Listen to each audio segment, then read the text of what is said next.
Listen, I'm not gonna lie, I have no idea what Universal's strategy is when it comes to announcing things for HHN this year, because it has been absolutely crazy. In the last 6 days, we have gotten 4 original house announcements. There hasn't been any mention of IPs just yet, which is something that hasn't been done in well over 10 years for Halloween Horror Nights. So in today's video, we're gonna go over all the houses that have been announced. We're gonna talk about the possibility of some of the IPs coming this year and tell you everything you need to know for HHN 2024 as it stands right now. And this is pretty sad. They still have the yellow cab out in front, but of course, no more cabbie. And over here in the Beverly Hills section of the park, we're looking at the facade of the Tribute Store Plaza, aka the Summer Tribute Store.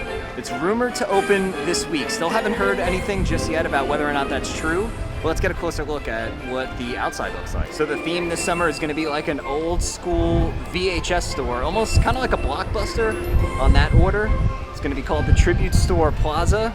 So you got some more signs up here, the Tribute Theater, the Mega Castle Arcade, and Mega Video. And then it looks like there's a couple of things over in the window over here. There's a sign that says, "Closed, please call again." And then over here you can see the little mascot for the Tribute Store video rental place. This cassette, looks like he's got some spooky elements. You can see some like old VHS tapes over here in the window as well. It's pretty cool. I like how they have like an original character for this. And matter of fact, if you purchase like one of the things where you get your photo placed in the Tribute Store, you get a pair of socks with him on it. There's another little guy over here and it says, "Hey, rewind or be fined." Be kind, rewind. That was like a slogan back in the day when you would have to return the VHS tapes. You would get fined if you didn't run it back. I know like some kids nowadays have no idea what I'm talking about probably, but you had to rewind the movie or the VHS so that you avoided a fine. So that's a little callback to like the 80s and 90s, maybe early 2000s, depending on how many Blockbusters were left, but I like that. And similar to the Mardi Gras Tribute Store, the entrance is gonna be over here on this side, and you're gonna exit out of Studio Styles over here. Over here at the Five and Dime is where you can get your VHS cover. This is the theming of making yourself a part of the Tribute Store for the summer. There are 4 different VHS covers to choose from. You get that shipped back home to you. You get a pair of socks with the little mascot that we just showed you in the other window, and then you get this custom membership card as well. It's pretty neat. And speaking of the Tribute Store, while we were standing here, the news just broke that the Tribute Store is going to open on Friday, May 24th, with a annual pass holder preview on Thursday.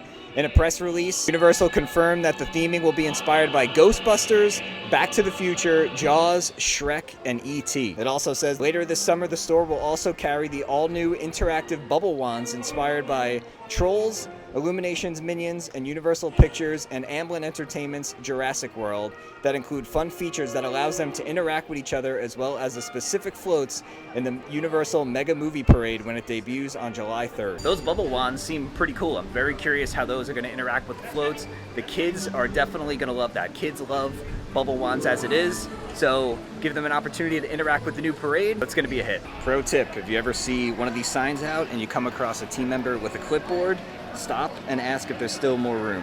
For like an hour of your time, they'll give you some Universal gift cards. So my usual quiet spot, which is Central Park, is still closed off because they're still working on some things for the nighttime show that is coming in just a couple of weeks. The new nighttime show starts up really soon, so I had to come all the way back by the old Fear Factor stage, or most recently used for Halloween Horror Nights for Nightmare Fuel. So I'm just sitting back here, and it is time to go over the 4 houses that have been announced so far for HHN. Now, like I mentioned in the beginning of the video, this is a little bit unorthodox for Universal. I went back to at least the last 10 Halloween Horror Nights, and they've all kicked off announcement season with the announcement of an IP.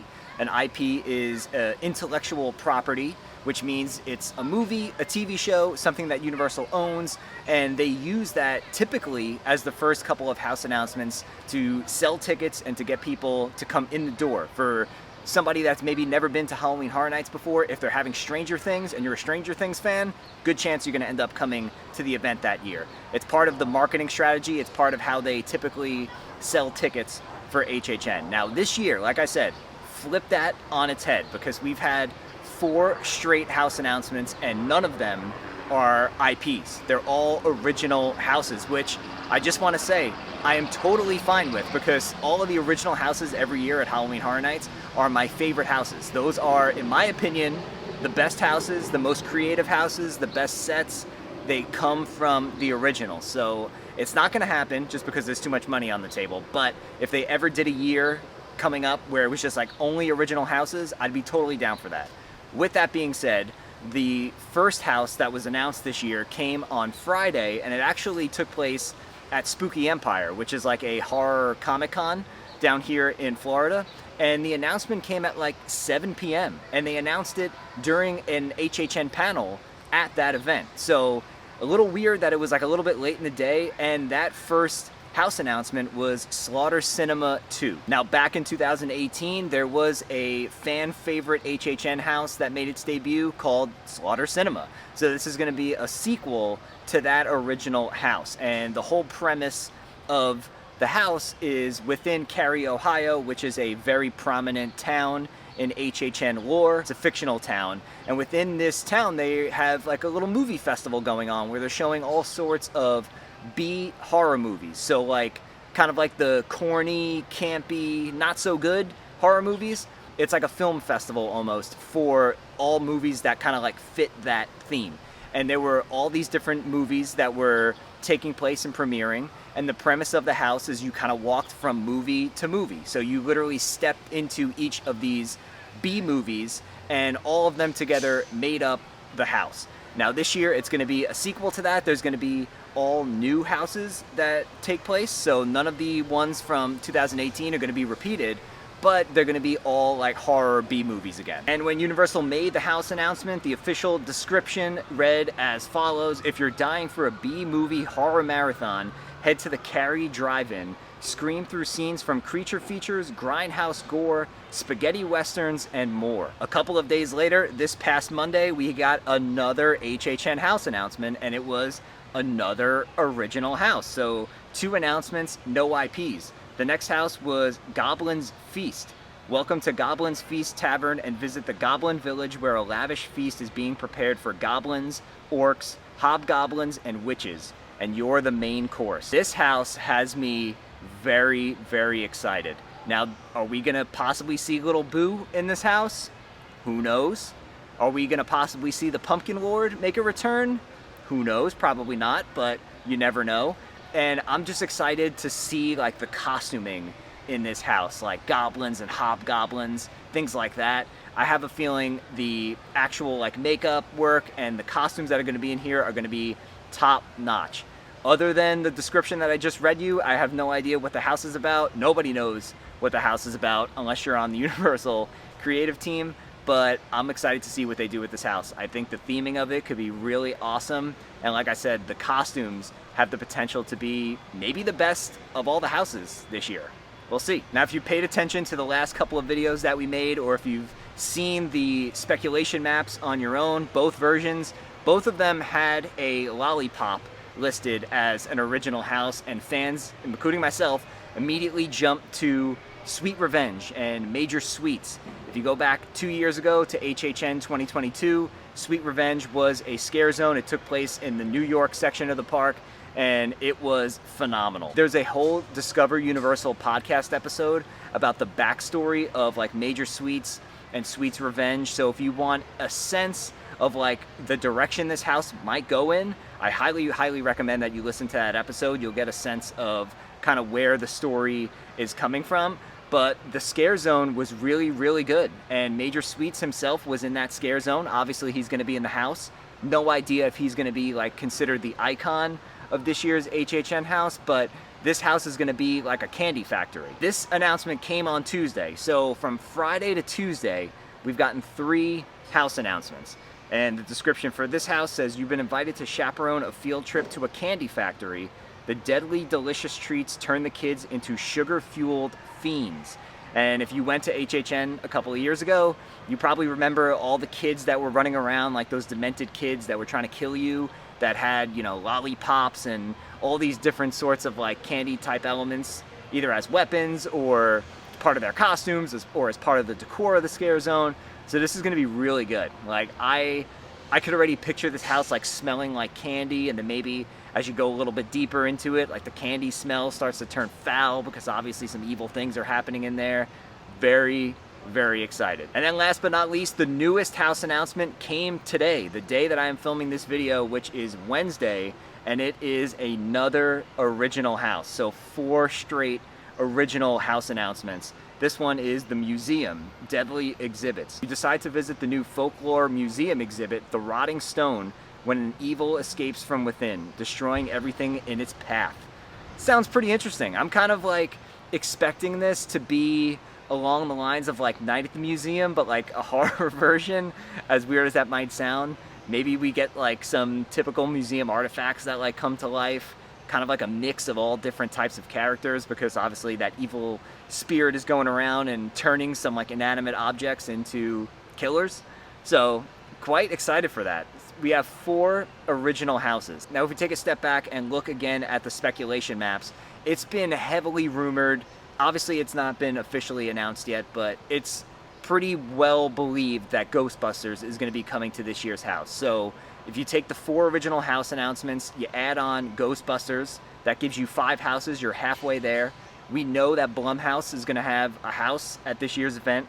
We don't know what the property is. Blumhouse will have some sort of a presence. That's 6 houses. We are 60% of the way there in terms of most likely knowing what's coming to HHN this year, which leaves room for 4 other houses. And only 2 of those 6 that I mentioned, which would be Ghostbusters or the Blumhouse property, are IPs. So that means the max amount of IPs that we're going to have at this year's event would be 6, and that's most likely not going to happen. There's usually a couple, but never 6, or at least there hasn't been in a little while. So this might be a year that's heavy on the IPs. Now, is that tied to budget cut reasons for Epic Universe? Possibly.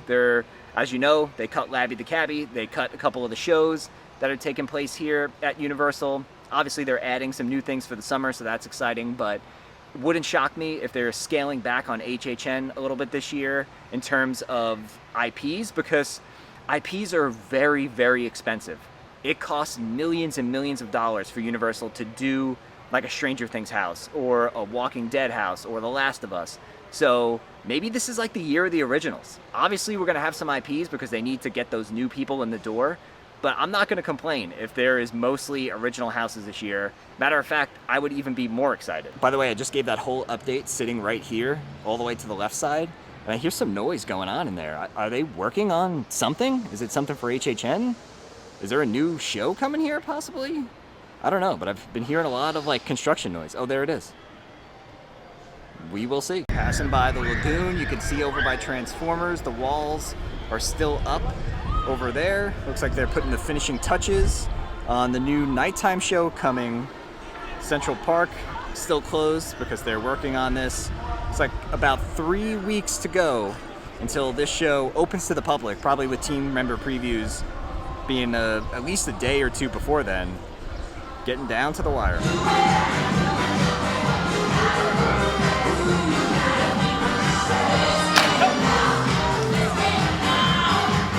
And speaking of HHN, over at the Five and Dime, there is a brand new t-shirt. It's following that similar theming of like goth, punk, early 2000s punk, so we'll see what all this means. Now over at Spooky Empire, there was a character that came out on stage during the panel that had a mohawk. He looked like a skeleton. It seems like he's a direct tie into the merchandise. So is he going to be a new original character for this year? Is he part of a house?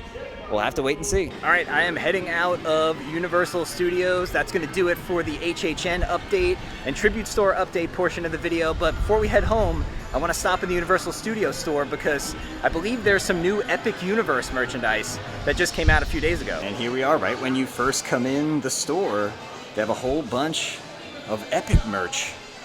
What's this, a Spirit jersey? Let's check this out. Ooh, I like that.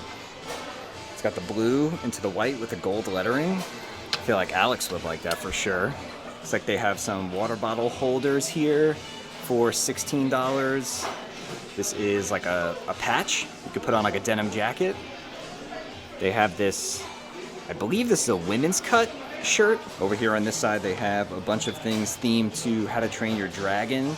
This is all Isle of Berk stuff. This stuff was out in the Passholder Lounge a few weeks ago. Looks like they have a shirt, lanyard, a pennant, a couple pins, a hat. Here's some more How to Train Your Dragon merch. Looks like they have a lounge fly, a toothless hat, and then a little kid shirt. They have some lanyards and, you know, annual pass holder, little pouches. They have a little kid shirt with the sparkles on it.